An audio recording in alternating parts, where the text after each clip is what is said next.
You've probably been told when the RSI is above 70, it means a crypto market is overbought and you should sell. When the RSI is below 30, it means the crypto market is oversold and you should buy. There's only one problem with that. If you followed that rule blindly, you could have bought all the way down through some of crypto's biggest crashes and kept averaging into a falling market the entire time. So in this video, I'm going to show you how I've used the same indicator to make hundreds of thousands of dollars, but more importantly, how to understand the RSI, how to use the RSI, and how to avoid the 3 biggest mistakes that I see every beginner trader make. So let's get into it. So let's start with the basics. What is RSI? What does it stand for? What does it do? So RSI stands for Relative Strength Index, and it basically scores the momentum on 0 to 100. 100 being incredibly bullish, all momentum going in the bull's favor. 0 being completely bearish, market crash, it's falling hard. So in this video, we're going to talk about 3 reference points. So 70 is overbought, under 30 is oversold, and then you've got 50, which is the midpoint. Basically means there's no momentum in either direction. So here's a crucial distinction that most beginners miss, and I want you to write this down. Grab a pen, grab some paper, write in your notes. Just make sure you write this down somewhere. Overbought does not mean the price must fall. Oversold does not mean the price must rise. So what does it mean? It means it can stay overbought and oversold for long periods of time, much longer than you can hold your leverage position, much longer than you can care for without getting bored. It can stay there for a long time. So using the RSI by itself is pointless. Yes, it's showing you momentum is great. So what? You can't trade with that information.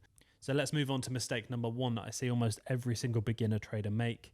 Blindly buying RSI below 30. So I just covered it slightly then, but let's say Bitcoin is in the middle of a major decline. The RSI drops below 30 for the first time. And if you're following the classic textbook rule, this is your buy signal, right? But now look what happened. Price kept falling for months. It doesn't bounce, it doesn't reverse, it just keeps going and your leverage position gets wiped out. So here's the bit I need you to learn, and again, write it down in your notes, write it somewhere, that the RSI was telling us the selling momentum had become heavily skewed in a bearish way. So that basically means, in simple terms, there was a lot of selling pressure and the bulls were nowhere to be found. It was never telling us exactly where the bottom was going to be. It wasn't going to tell you there was going to be a bounce in the near future. It was just telling you momentum was bearish. So instead of the RSI below equals a buy, I want you to think of it in terms of confluence. So what does confluence mean? It means there's multiple independent pieces of evidence all pointing in the same direction. So using the RSI by itself is not a good reason to buy. And if you're doing that, you're pretty much just gambling, which is why 85% of retail investors lose money. I'll show you later in the video how to put it all together. But first, let's go on to the second biggest mistake. So let's flip it the other way. Bitcoin is in a strong bull trend, so the RSI pushes above 70. And there's a lot of people panic selling right there.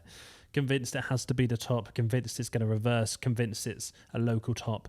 But especially on crypto Twitter, they get it wrong. Why did they get it wrong? Because again, let's go back to the first couple of mistakes, is they think just because it's above 70, it's overbought. When again, think of what it actually means is it's just telling you momentum is strong. That is it. Okay. So now you know those 2 points. Let's talk about the RSI regime. So this is another way to use RSI, and it becomes helpful in a bullish market because the RSI can repeatedly basically sit between a range. So it could sit between this range between, let's say, 40 to 85. When it hits 40, it might mean the actual price of the asset is falling back. Then it will use the RSI at 40 to then bounce. Okay, so if you're looking at the traditional RSI, if it's 40, it would mean bearish momentum happening, but you can use that to your advantage in a bull trend. And again, this is very, very important, and it has to be in a trending market. So again, look at this example. So when you're looking at the bull trend and it's been strong for a long while, you'll see in a classic trend, you'll see the price pull back, it then carry on going, pull back, and you get the same thing happen on the RSI. Okay. But listen to this bit because it's incredibly important. If that price structure breaks and the price starts putting in a lower low, so it breaks, let's say $60,000, it then drops to 58, 57,000, and then the RSI drops out of the regime where it was 40 to 85, 40 to 85, it then puts in a 38, you know that something is structurally breaking. So you've looked at the price, that's breaking the structure. You looked at the RSI, that's breaking the structure. That's one of the strongest indications that you can take that a trend is finally reversed.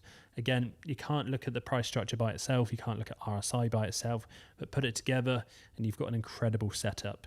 So a better way to use RSI is something called divergence. So that's the next step we're going to be talking about. If you didn't fully understand what I just said, rewind, watch it a few times, because it's so important that you understand how RSI actually moves before you start talking about divergence. Now let me explain one of the ways that the RSI actually becomes a lot more useful, which is divergence. And if you look at a Bitcoin chart, there's actually one playing out right now. And if I've done my job right so far, you'll understand that just because the RSI is above 70, you don't have to sell. When it's below 30, you don't have to buy, right? Make sure you've got that, because again, it's super important that you stop thinking that way and you think of it more as momentum. Just think of it as momentum, okay? Because that's all it is. It's not a signal, okay? I know I keep going over it, but I see more and more beginners make this mistake all the time.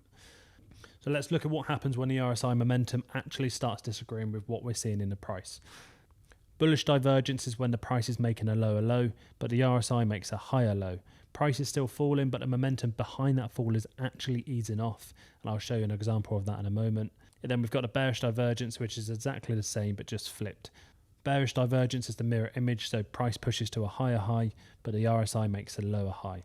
The trend is still climbing, but the strength behind it starts to fade. Again, one of the last notes about divergence that I need you to write down is divergence doesn't guarantee a reversal. What it tells you is the momentum may no longer be confirming what the price is actually doing. So again, let's get into an actual example of what's happening. So I've shown you a real example of what happened on the RSI on Bitcoin back in May. On the 31st of May, it hit 30. So remember what we said about not buying immediately. This is the clear reason why. So you would have bought at $72,000 when the RSI is at 30. And then within a week, it dropped down to $58,000. Okay. So you would have got absolutely wiped out if you used the classic textbook, let's buy. Okay. So this is the bullish divergence, which has shown up since the start of June. So you'll see that the price reversed at $60,000. It's used that support. The price then rallied to around $67,000, and then the price put in a lower low at around $57,000. But the RSI, if you look, is now moved higher. So it's put in a lower high. Okay. You'll then see the price of Bitcoin manage to break above $60,000, and the RSI momentum started to increase back above the Bitcoin regime, which has been trapped in from the middle of May to the 3rd of July. So it broke out of the RSI regime, which we spoke about earlier in the video, and you'll see that the price managed to break above the price structure on the real price, so at $60,000. So a real example, you would then enter this price knowing that momentum is starting to flip and you've gained support. And if you took that trade, you would have just hit target at $65,000. Momentum's now starting to increase again. And as of today, July the 21st, RSI is around 61, again, gaining more strength going towards the 70, and you would have entered on a divergence that happened and confirmed on the 30th of June. So you would have made a successful trade by using the RSI and Bitcoin put together. So let's turn all of this into something you can actually use. So before you act on any RSI reading, you need to ask yourself these 4 questions. What is the overall trend doing? Is it going up? Is it going down? Is it moving sideways? You need to understand what the price is actually doing before you make any RSI trade. Number 2 is the price at an important technical level? So is the price at $60,000, $50,000, $100,000? You need to know what the technical level is, how close it is, where it is it sat on support, is it sat on resistance? Again, you need to know where the price is. Number 3 is, what is the RSI telling me about momentum?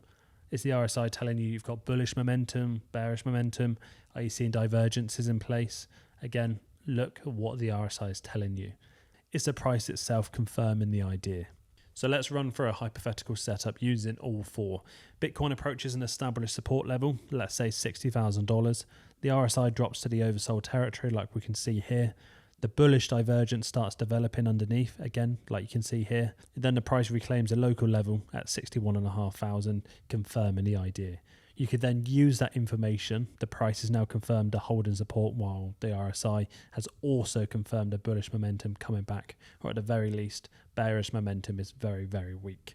So you then have a perfect setup using the confluence between the price and the RSI. Now compare that to the alternative. What could happen? The RSI simply hits 29 in the middle of a market that's collapsing with absolutely no support nearby. Nothing's confirming the move, but someone buys it anyway just because the RSI dropped below 30. That's the difference between using the RSI correctly, and that's the difference between winning and losing. So let's bring it all together, and I hope you've learned this in this video. The RSI on its own isn't a buy or sell indicator. It's purely just a momentum tool. The biggest mistake most people make is treating 30 and 70 like automatic triggers. So you have to start with the market structure, identify the levels that actually matter, then use RSI as one more piece of evidence, not the entire decision.